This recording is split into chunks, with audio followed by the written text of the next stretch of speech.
nós estamos sob censura, nós estamos sendo cortados, bloqueados, e ainda querem ir além.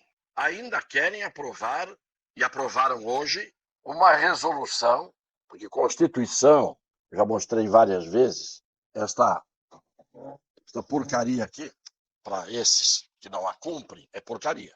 Para mim, que ajudei a fazer com muito suor, é uma coisa sagrada.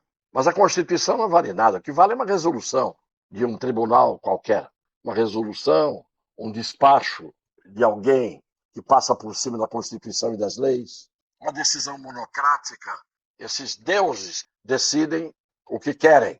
E não poderiam querer, porque quem deveria estabelecer o que eles podem querer ou não querer é a Constituição, que eles muitas vezes ignoram. Vamos hoje começar por uma primeira manifestação do senhor presidente do Tribunal Maior. Tem 3 falas dele que nós vamos colocar.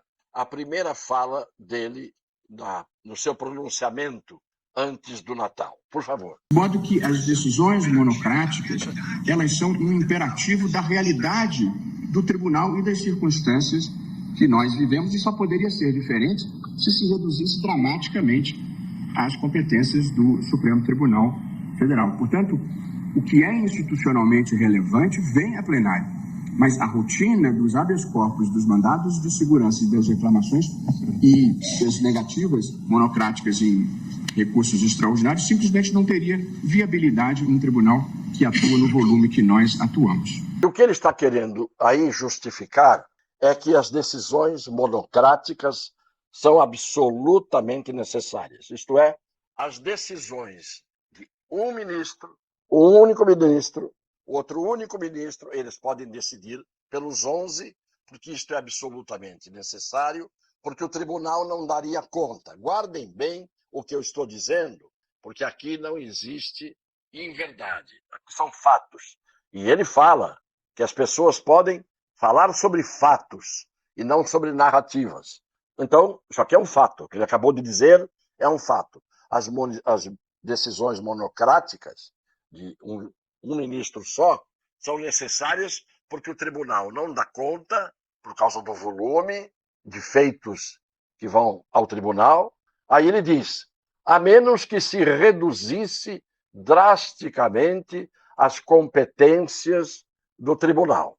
Isto é, que se reduzisse drasticamente o número de atribuições do tribunal. Eu acho que a expressão que tem que ser colocada aí é, primeiro que deve se reduzir, sim, drasticamente as atribuições do tribunal, mas também deve-se reduzir drasticamente as incompetências do tribunal. Isto é, aquilo que o tribunal faz sem competência jurídica para fazer, sem o direito constitucional de decidir contra a Constituição. Então, reduzir drasticamente, sim, reduzir drasticamente, principalmente, repito, aquilo que vem do tribunal como decisão e o tribunal não tem o direito de decidir e de forma a violar a Constituição e as leis. Esta primeira manifestação, ele pretende, portanto, justificar o juízo monocrático e a decisão monocrática como sendo necessárias, passando por cima do que já decidiu o Senado, reduzindo o poder de decisão monocrática. Mas ele não falou o principal, é que a decisão monocrática que o Senado quer restringir é a decisão monocrática apenas nos seguintes casos. Quando o monocrático, mono, no grego, crático, vem da palavra grega, que significa poder. Poder de um só. Tribunal colegiado não pode ter o poder de um só. Muito bem, mas vamos lá.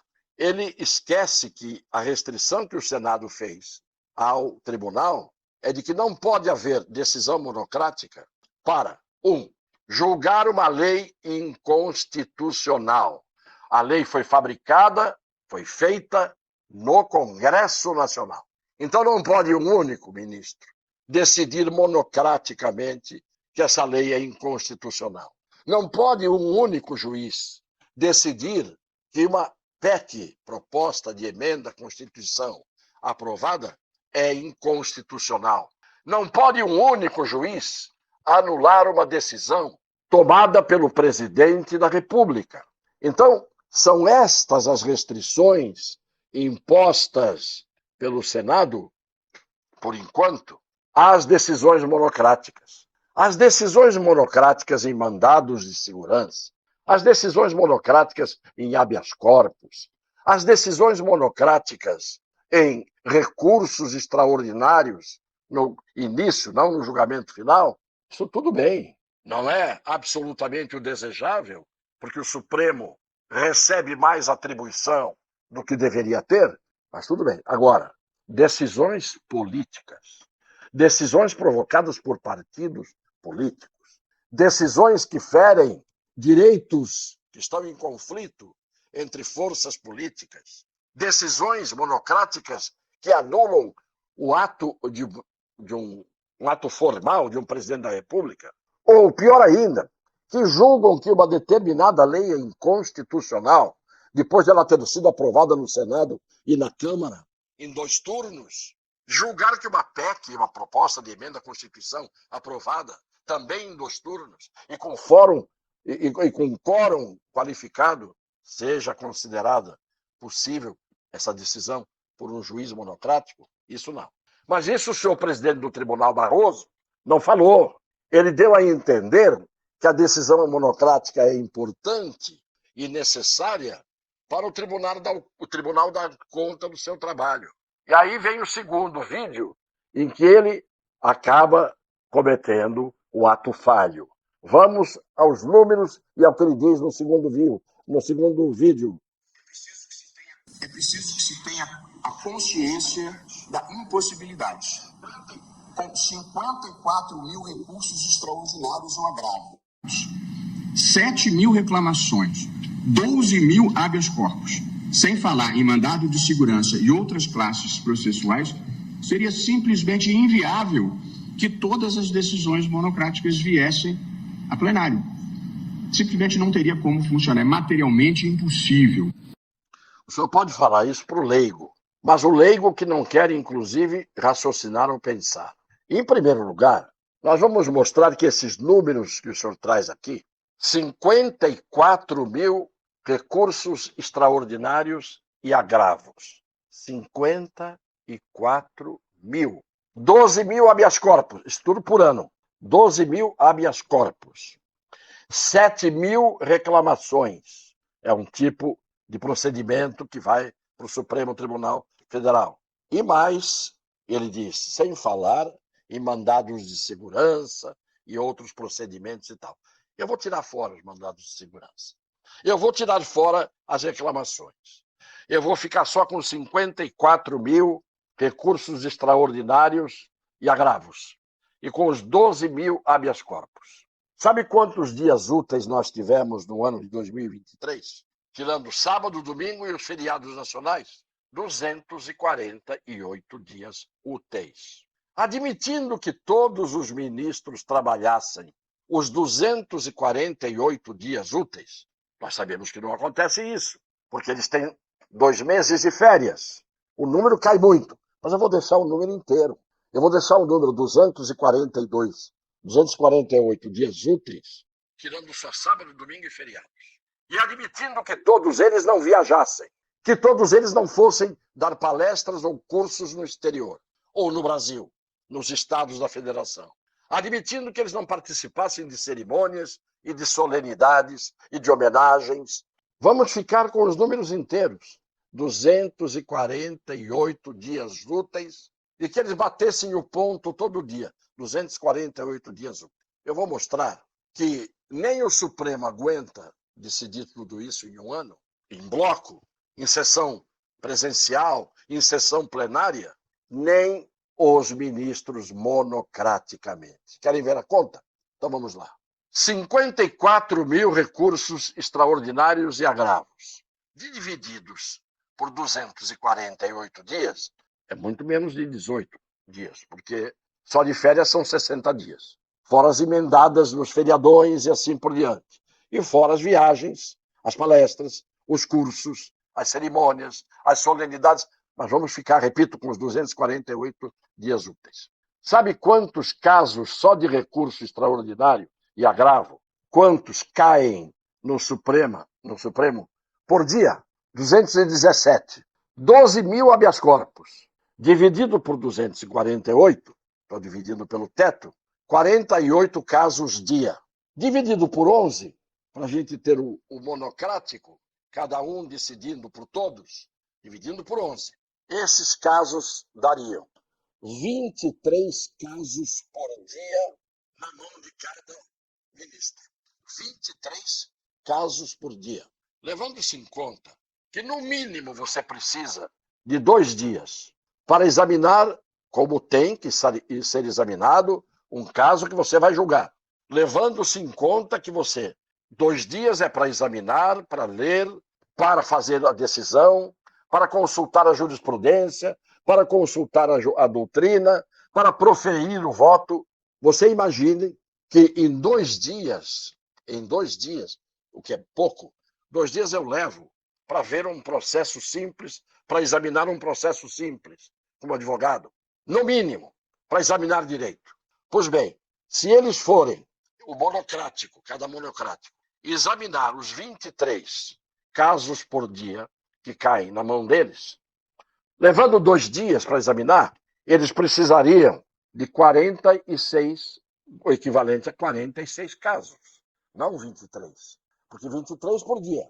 Mas eu levo 2 dias, então eu examino hoje metade e amanhã outra metade.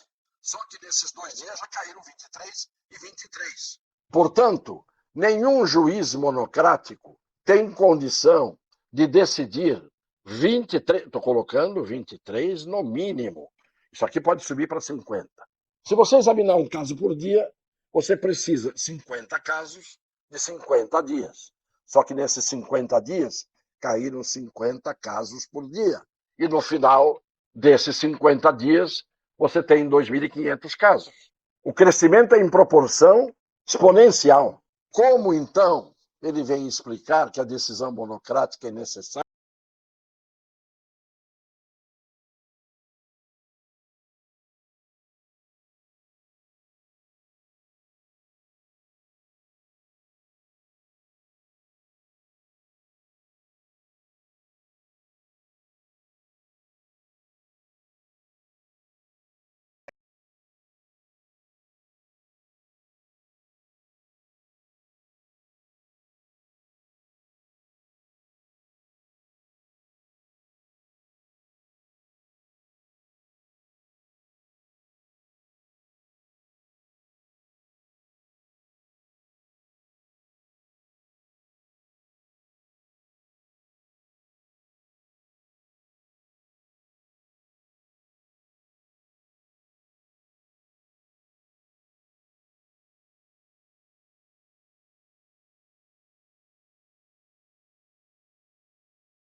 Olha o que ele diz. Primeiro, uma epidemia, uma das mais graves, que é esta desinformação. Estão fazendo agora um enfrentamento contra a desinformação. Começa pela sua.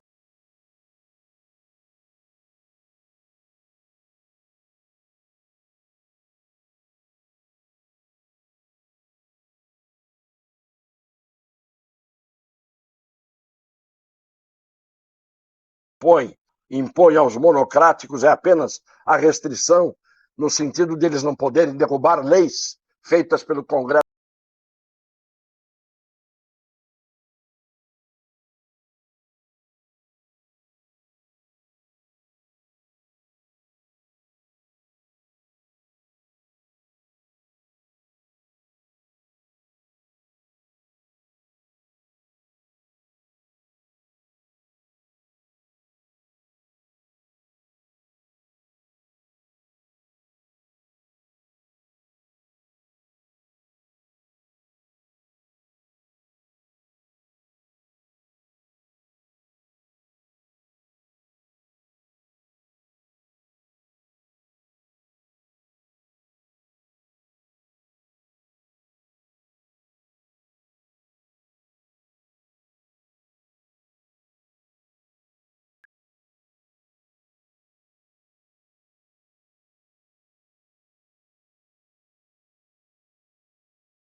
Fala cabisbaixo, olhando para baixo, sabendo que há uns idiotas como eu e muitos